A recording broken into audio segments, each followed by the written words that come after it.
good day to you. I am Sophia Bygrave back with you again, author of Parenting Matters and Happy and Healthy Child.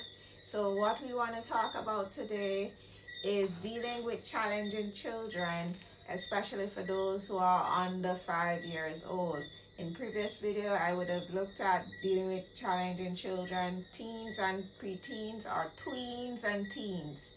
All right, so today we're talking about what we do with those little ones under 5, those toddlers under 2, when they misbehave.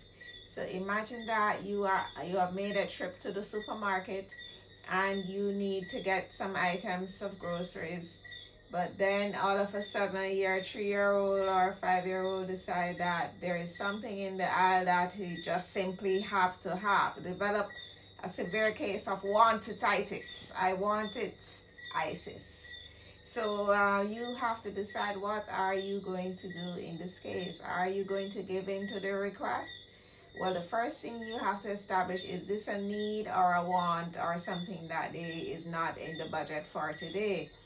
So if it is not in the budget for today, you could tell the child that we can get it another time. If it is in the budget, you let the child calm down, settle down, behave good, and tell them you will not get anything until you are behaving much better than that. So if the child behaves and it's in the budget, then you can purchase the item for the child. But let's say it's something that you are definitely not going to buy today. Well, one of the best things that you could do is, first of all, you could take up the child. The good news is the child is small enough for you to lift. So you can lift the child and buckle him or her into the supermarket cart and ride out the storm. Or you can choose to distract the child. So you have told the child, no, we're not getting it, but if you behave good when we get home, I'm going to play your favorite game for you, or we can watch your favorite video. Or some other suitable reward that you may choose to give to your child is a promise that when you behave, if you go home, we're going to have this special reward. All right, so here we go at another option.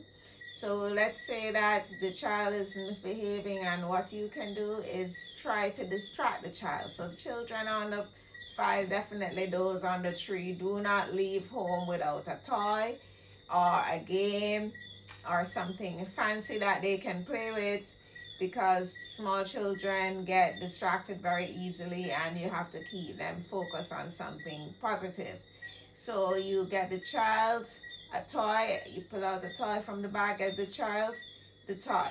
Another thing you could do is you could pick up the child and do an airplane or 2 in the sky to try and get him to stop crying, get his mind focused on something else, on an activity, instead of having to focus on the thing that they would have wanted. And by doing this, you might soon stop the episode of the crying and the misbehaving. Another thing you could do is you could definitely impose some humor.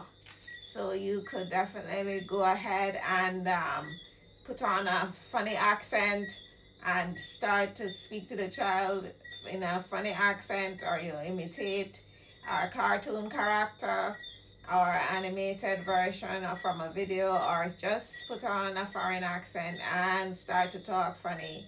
Or the other thing you could do, you could cry with the child. So the child is pouting, you pout too, and the child is crying and you start to cry too. And then, not literally crying, you are going through the motion, you're imitating the child and getting the child to smile and laugh, and soon enough they will settle right down. All right, these are definitely things that generally work. I didn't say one that, apart from threaten to reward for good behavior, you could threaten to punish at home for bad behavior as well.